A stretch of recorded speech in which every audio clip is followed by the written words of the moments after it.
Today, I want to talk about outsourcing. I've had experience sending data to other countries in numerous places I worked. So today, I want to talk about some of the challenges that I faced when working with other companies.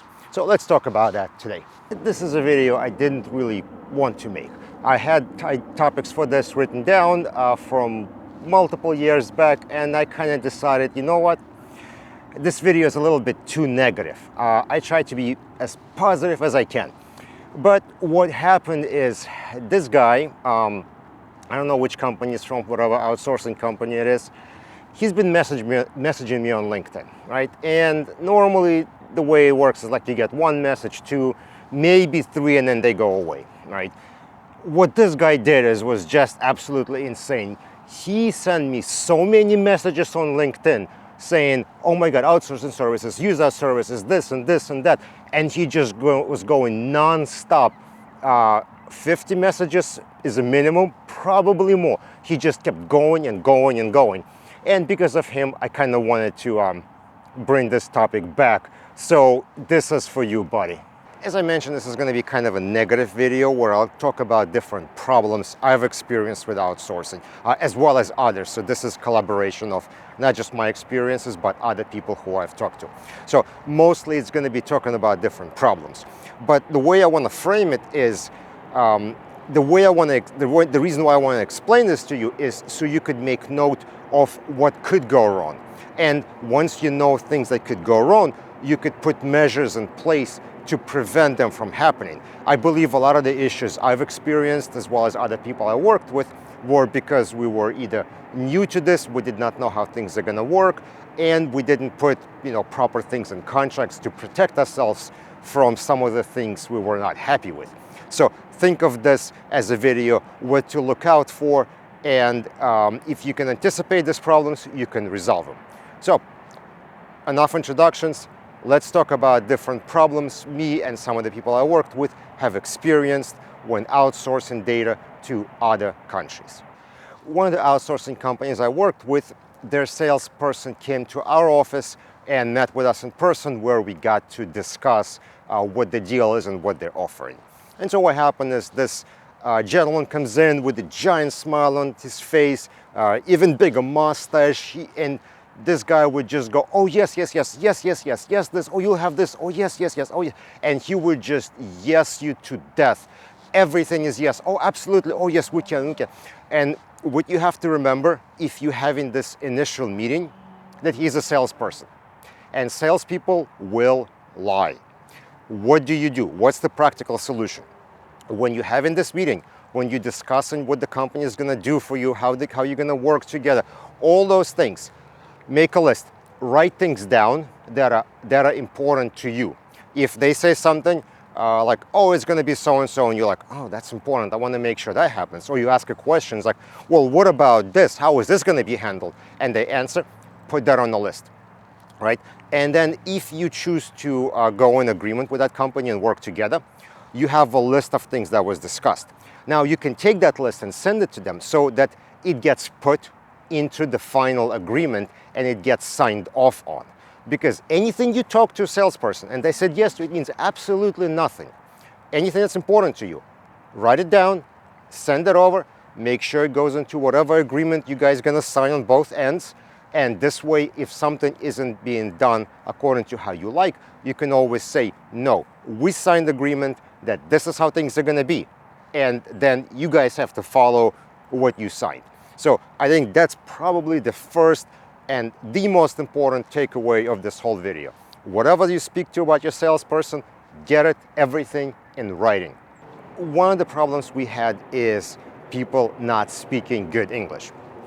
And when we had the sales meeting, we were told, you know what, you interview people, you hire them, you fire them, they're your employees, their English is going to be great, you can speak to them, you can decide for yourself. And in the beginning, it was kind of true. The people who we started working with, their English was really good. We were able to speak just fine.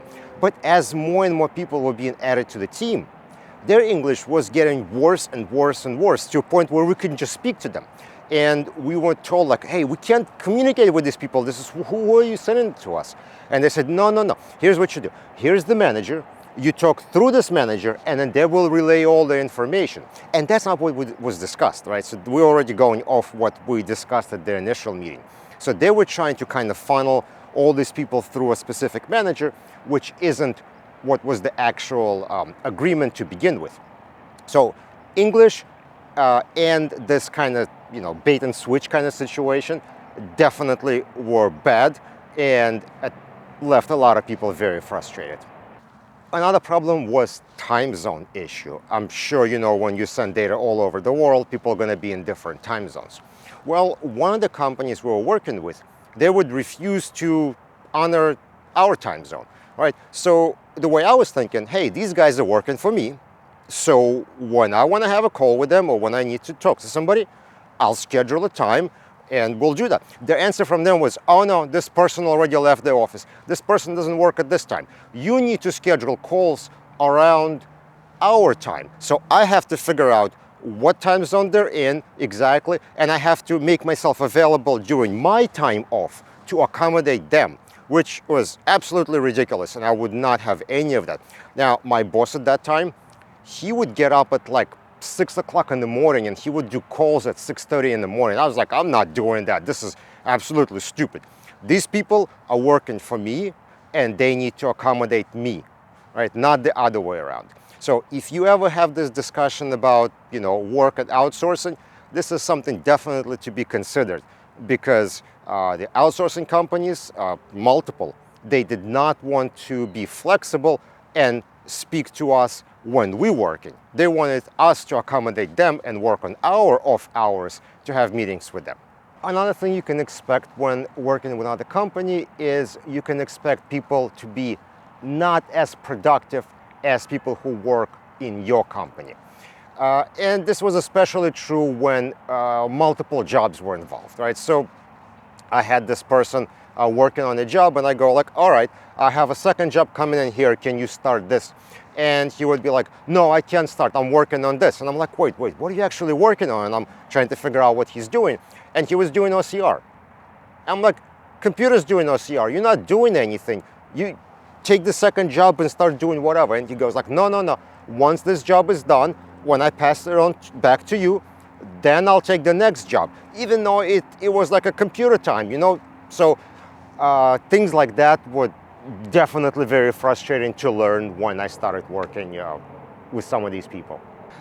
The other thing that really frustrated our project managers is complete lack of quality control.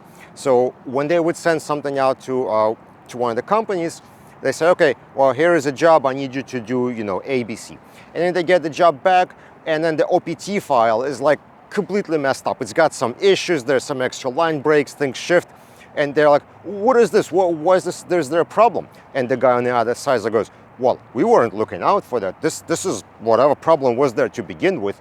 We weren't instructed to XYZ. We were instructed to do just this. And you kind of, think of it like, okay, well, yes, technically, yes, we gave you specific assignment to do, but at the same time, you can't completely ignore everything that's happening. And this was a really, really common theme. Like, people we were working with, they were oblivious to any kind of other problem that existed. They were just very narrowly focused on task at hand, and if they even saw something, they wouldn't even mention it. It's like, it's not my problem, I wasn't assigned to do that, I don't care.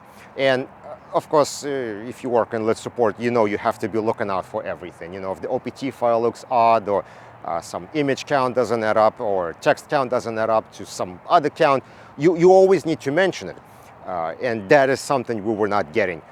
People were not looking out for other potential problems, which was, again, very frustrating.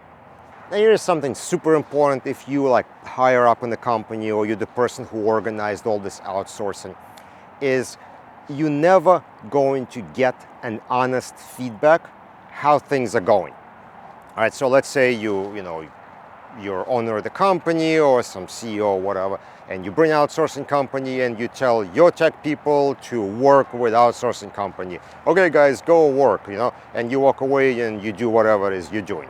You come back later and you go, how's it going? You guys doing great, communicating great. You know what they're gonna say? They're gonna say, oh yeah, boss, this is great, we're doing wonderful. That's what they're gonna say. In fact, as soon as you leave, they're gonna be like, oh man, that's a shit show. I cannot believe we're even doing this. This is terrible. Like, why am I even having this guy, right? So you will not get an honest feedback unless you're in there in the trenches with people who are doing work. They'll just tell you everything's good, just leave us alone. No one's gonna want to say it, right? Because they don't want to, jeopardize their job. They don't want to stand out. So you will not get an honest feedback as to how things are going unless you're in there reading emails and talking to people on a daily basis. So those would be highlights or lowlights of my experience with outsourcing, and again, my coworkers as well. I know it's kind of negative. That's kind of how it's been, and I'll be very honest with you because I am in every video. I would rather take one smart person sitting right next to me who is completely in tune in what I'm doing. We can talk, we can communicate easily, right? He gets what I want, I get what he wants, we can work together. I would rather take one person over 3 people somewhere remote. It's just how my experience has been. I would rather work with one person who's right here, who is easily accessible, there is no communication issues, there is no delay, none of these things. I don't need just the extra body count. That's never been helpful to me. Even in jobs where it seems like you need to throw more bodies at it, like image QC or something like that, where you gotta throw more people. It just never worked out that way. It's always been more efficient with less, but more technical people who are working with me in real time. And just full disclosure, I have worked with companies from India and 2 companies from South America. I don't remember exactly what countries they are. And I did have a number of friends and co-workers who supplied their experience when their company engaged in outsourcing. One person was strictly programming, another was lead support, and another was a custom development from also whatever country I don't remember from. Pretty much all these people would not describe their relationship as success. Again, it could be because of the incorrect expectations, not having things written down properly and put on contract or something like that. So with this video, I'm hoping that you don't say no to outsourcing because of it, but what you'll do is plan how things are going to work, put things in contract, and have expectations of different problems that may come up. And if you have personal experience with outsourcing, put it in the comment section below. Don't forget to follow on LinkedIn, subscribe on YouTube, and I will see you on another video.